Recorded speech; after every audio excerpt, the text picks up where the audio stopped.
बच्चों, आज हम जानेंगे विराम चिन्ह के बारे में कि विराम चिन्ह क्या होते हैं, इनका हम हिंदी में कहाँ प्रयोग करते हैं, कैसे करते हैं और किस प्रकार ये हमारे लिए महत्वपूर्ण होते हैं।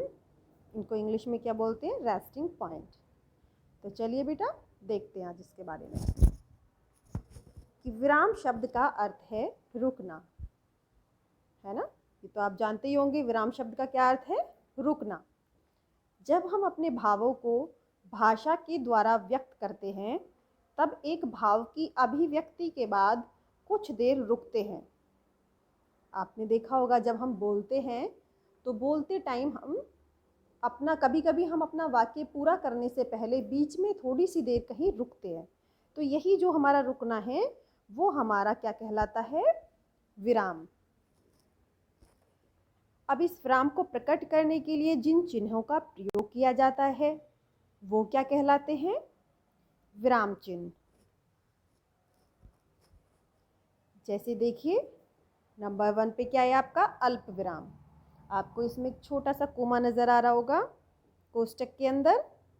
तो इसका प्रयोग हम कहाँ करते हैं और ये क्या होता है? पढ़ते अथवा बोलते समय बहुत थोड़ा रुकने के लिए अल्प विराम चिन्ह का प्रयोग किया जाता है। जब हम कुछ पढ़ रहे होते हैं या बोल रहे होते हैं तो जब हमें बहुत थोड़ी देर के लिए बीच में कहीं रुकना होता है तो वहाँ पर हम इस वाले चिन्ह का प्रयोग करते हैं, विराम चिन्ह का।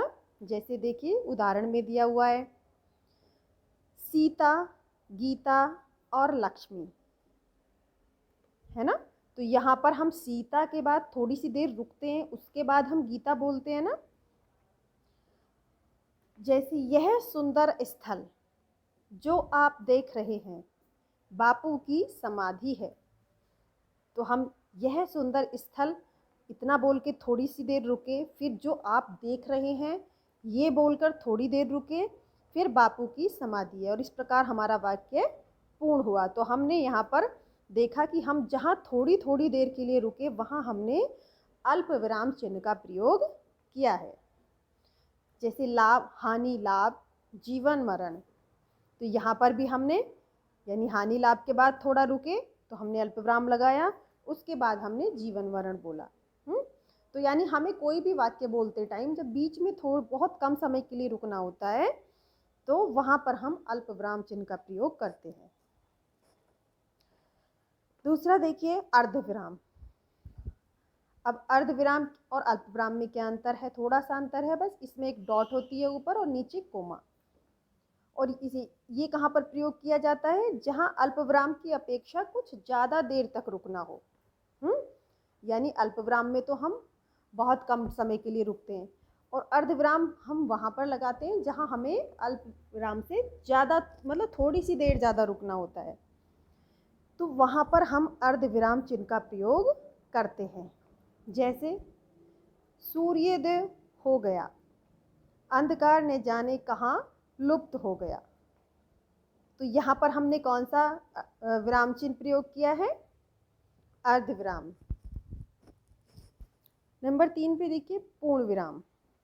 तो ये तो आप बहुत ईजी, आप सब जानते ही हैं। जब हमारा वाक्य पूर्ण हो जाता है, कोई भी वाक्य जब हम बोल रहे हैं तो उसके अंत में हम पूर्ण विराम चिन्ह का प्रयोग करते हैं। जैसे मोहन पुस्तक पढ़ रहा है, वह फूल तोड़ता है, या सीता विद्यालय जाती है। कोई भी सिंपल वाक्य जब होता है तो हम इसे पूर्ण करने के उपरांत वहाँ पर पूर्ण विराम लगाते हैं। नंबर 4 पर देखिए, विस्मय आदि बोधक चिन्ह। इसका साइन कैसा होता है? एक डंडा और नीचे एक डॉट। तो ये हम कहाँ पर प्रयोग करते हैं?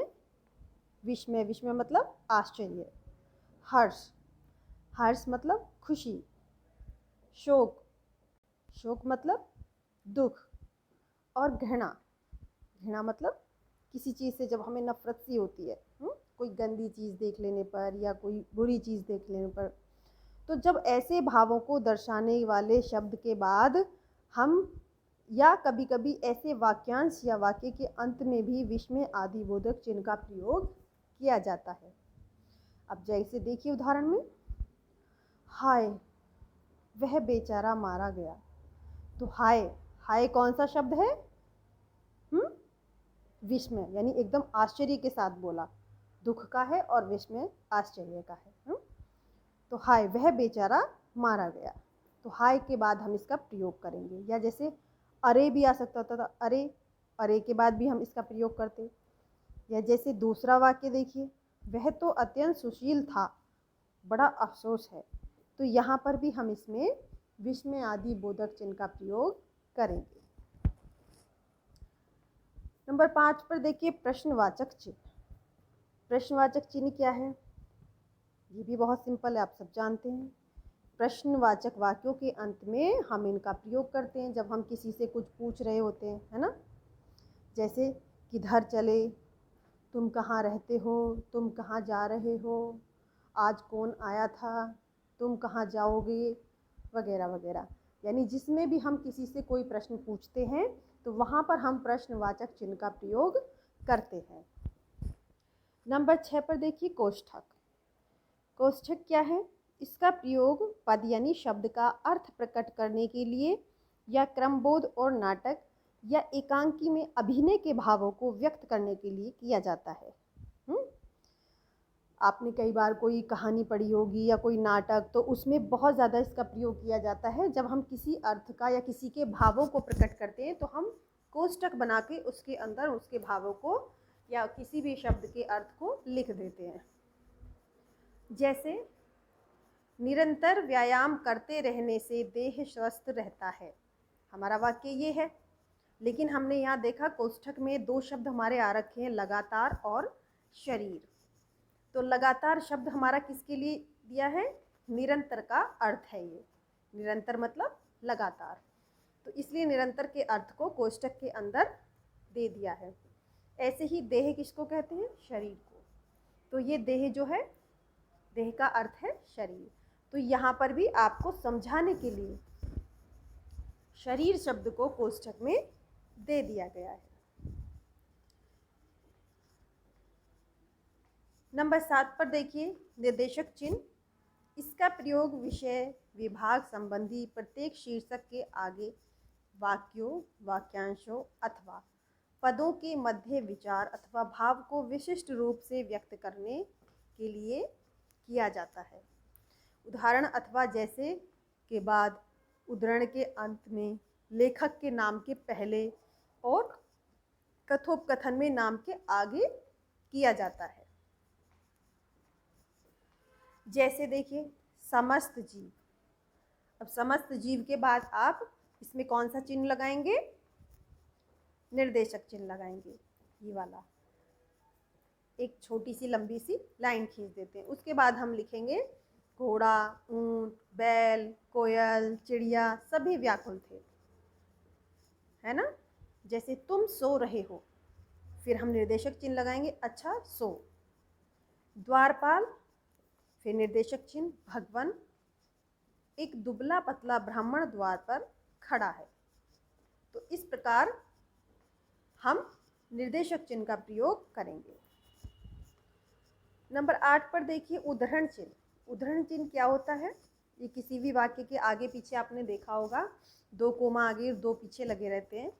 तो जब किसी अन्य की उक्ति को बिना किसी परिवर्तन के, उक्ति मतलब किसी के द्वारा कहे गए उसके शब्दों को बिना किसी परिवर्तन के जो का त्यों रखा जाता है, तब वहाँ इस चिन्ह का प्रयोग किया जाता है और इसके पूर्व अल्प विराम चिन्ह लगता है।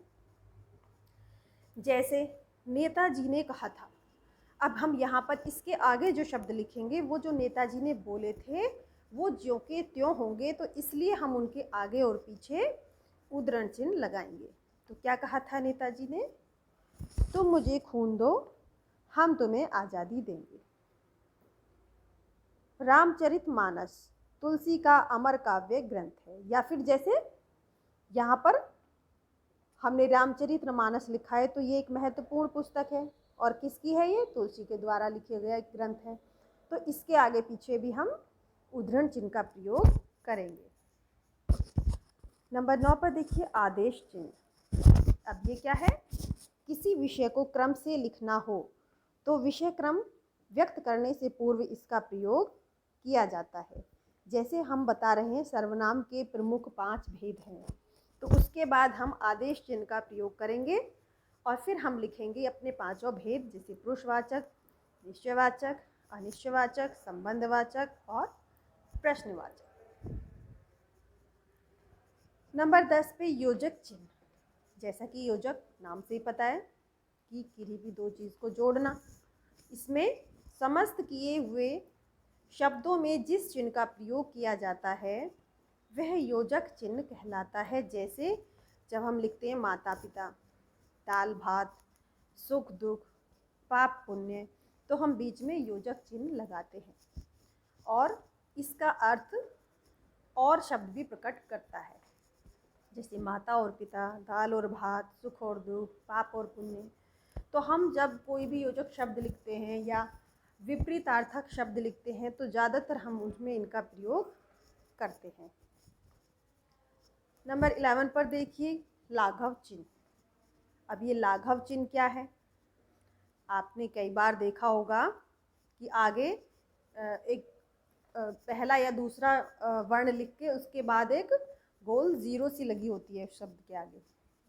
तो ये हम प्रयोग करते हैं किसी बड़े शब्दों को जब हम संक्षेप में लिखते हैं, उसको पूरा ना लिख करके संक्षेप में लिखते हैं, तो उसके लिए उस शब्द का प्रथम अक्षर लिखकर उसके आगे हम शून्य लगा देते हैं।